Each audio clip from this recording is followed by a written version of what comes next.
I'm Jason with Born Handy, and I'm about to take you step by step on building a wall-hung coat rack. I'm going to be using glued panels of solid oak. If you're not sure about how to glue up a panel, check out my video on how to glue up panels successfully, even if you don't have a joiner or a planer. Or if you prefer, you can use plywood. The only issue with plywood is the exposed end grain of the plywood, but you can also check out my video on using edge banding to cover that. All of this material is 3/4 inch thick. The top shelf will be 46 inches long by 10 1/4 inches wide.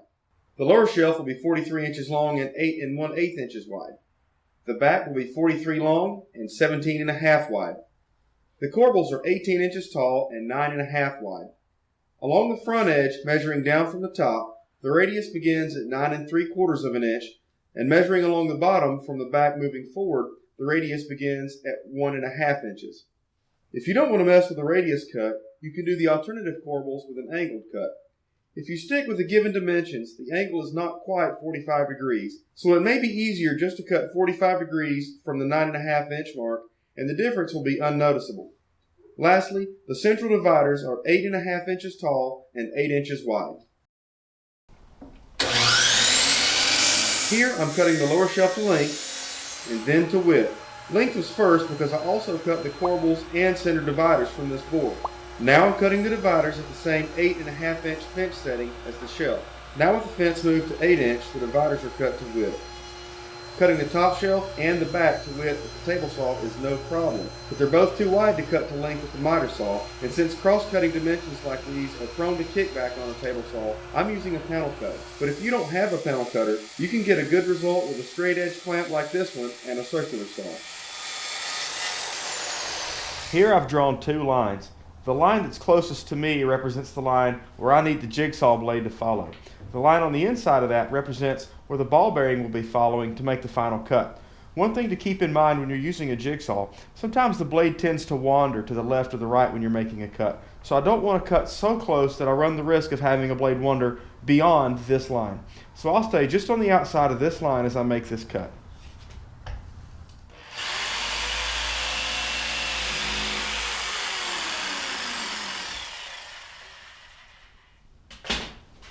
With the right blade and a little practice, you could probably cut this without the need for the ball bearing and the router. But I want to be sure that this is going to work, so I'm going to use the router. This pattern that's normally used to make Roman arch cabinet doors. I'm going to use the pattern and a ball bearing bit for my router to cut this out perfectly. Then I'll use this piece as a pattern to cut the next piece out. It's easy enough to stick things down like this with double-sided tape. It does a pretty good job, and it comes up easily without damaging the wood or the pattern.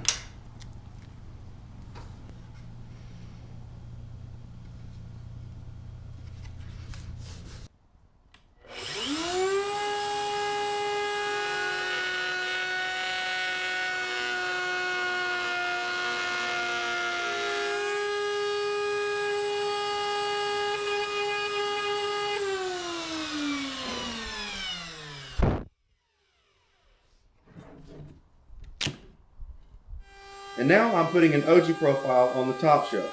I've done this with several small passes, and this is the final pass. Smaller passes are easier on the router and make tear out along the back edge less likely.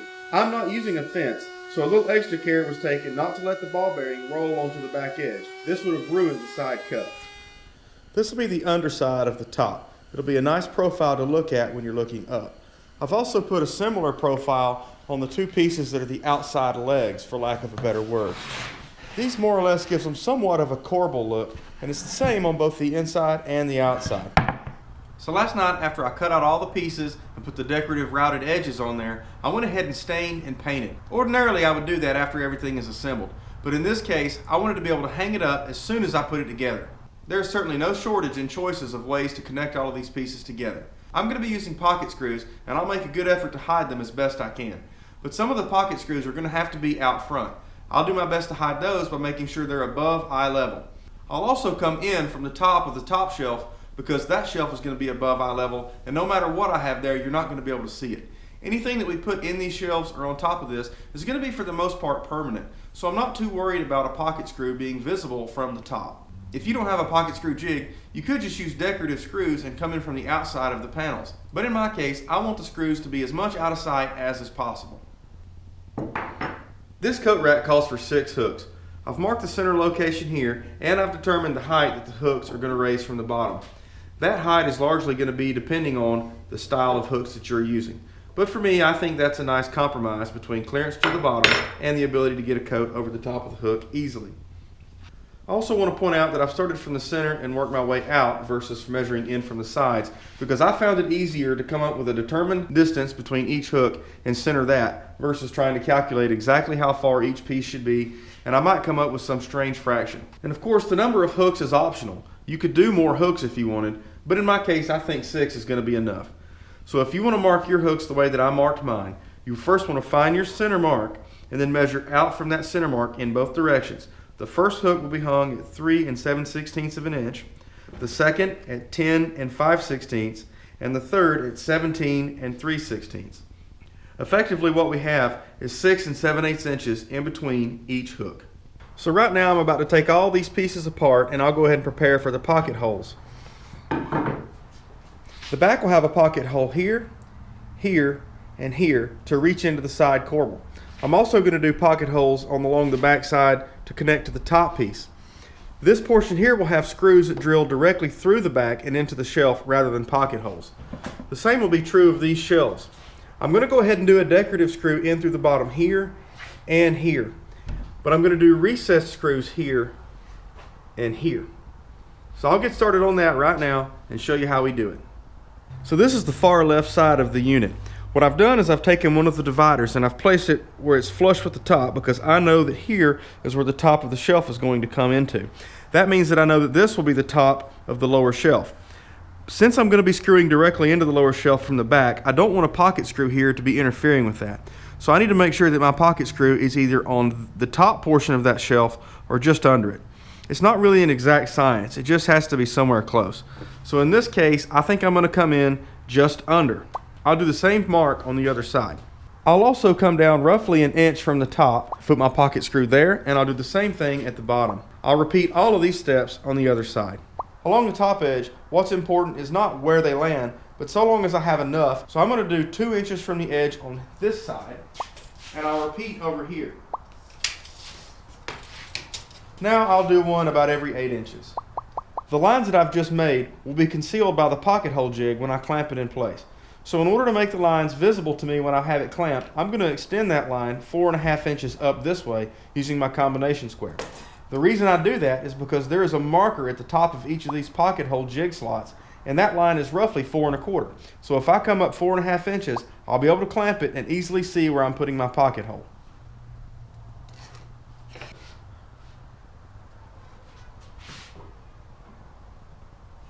These jigs are adjustable to fit whatever thickness material you're using. So by turning this screw, I get the right thickness to put just enough pressure to hold it in place firmly but not damage the finish. There's also an adjustment to make sure that you don't drill too deep in your material and your pocket screw come out the other side when you're trying to have it concealed. So there's a bushing here that you set in place, and you place your shoulder on whatever thickness material you're working with. In this case, I'm working with 3/4, so I have the shoulder set at 3/4 and this bushing locked in place to ensure that I don't go beyond that. And now it's as simple as drilling the hole.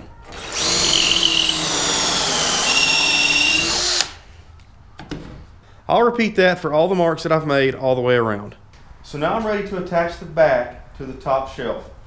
What I've done is I've centered the top shelf up on the back, and I've checked to make sure that it's correct. We should be looking at 1.5 inch overhang on both sides. And we are. The reason I've clamped this in place is because when that pocket screw begins to go through and catch into this upper shelf, it tends to make the shelf move a little. If you don't have it clamped, your alignment will be wrong.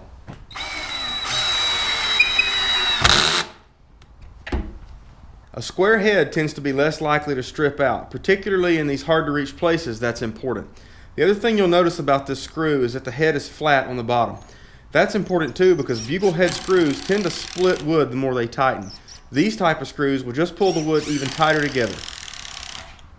Starting at one end and working your way out is also a good idea, because if there's any flex or warp in the board, it'll allow you to have the maximum leverage to correct that flex, and you'll have a perfectly straight line when you're finished.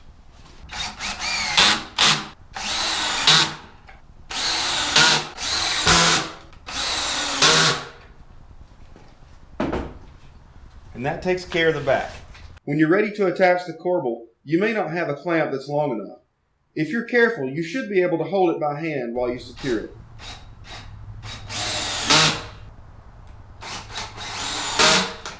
Here I've put the lower shelf in place against the top shelf. I've done that so that I can push this in and have an exact alignment when I put a screw in from the top, because this is cut to the exact same width as the back. I'll use the supplied drill bit and pilot hole that came with the Kreg jig in order to start this hole. Sighting down from the top is probably the best way in this case to get the alignment.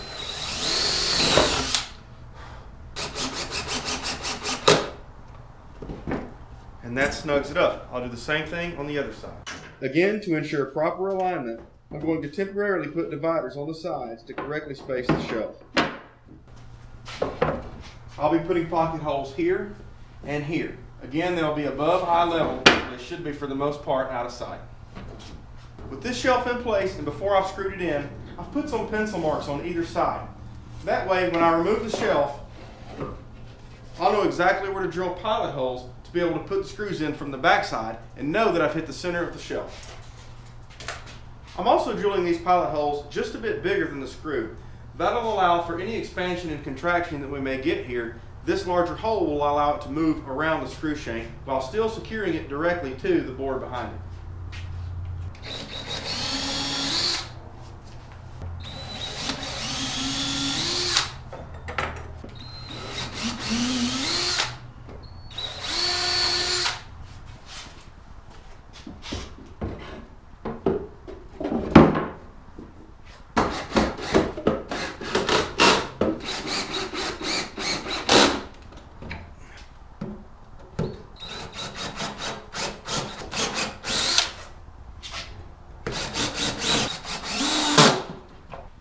Here I'm drilling the countersink, then following up with the screws. Now I'll use one of those decorative pocket screws I was talking about earlier. I'm going to come in from the bottom, and I'm going to shoot this one in at 1.25 inches from the top.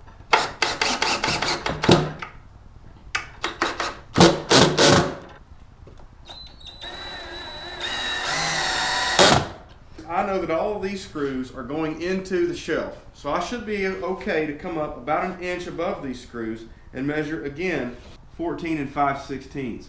And I should be able to hit one there, and I'll do the same thing from the other side.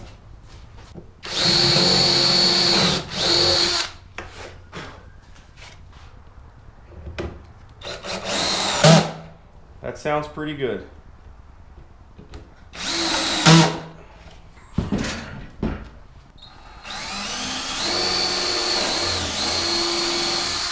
Now I'm putting my pilot holes at the top. The only difference is that I'm going a little deeper because the top is a little longer.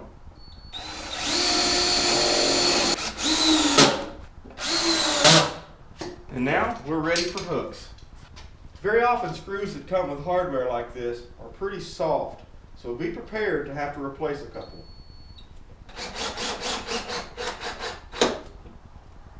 I'm using cabinet screws to attach this coat rack to the studs. This unit is much too heavy to depend on wall anchors, so hitting a stud with high quality screws is an absolute must.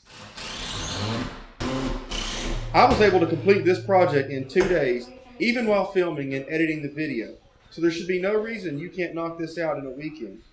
A wall hung coat rack is a great project because it isn't too ambitious for a do-it-yourselfer, and it can't be pulled over by a small child. Not only that, it looks great while serving a good purpose. So until next time, this is Jason with Bourne Handy, encouraging you to build your own.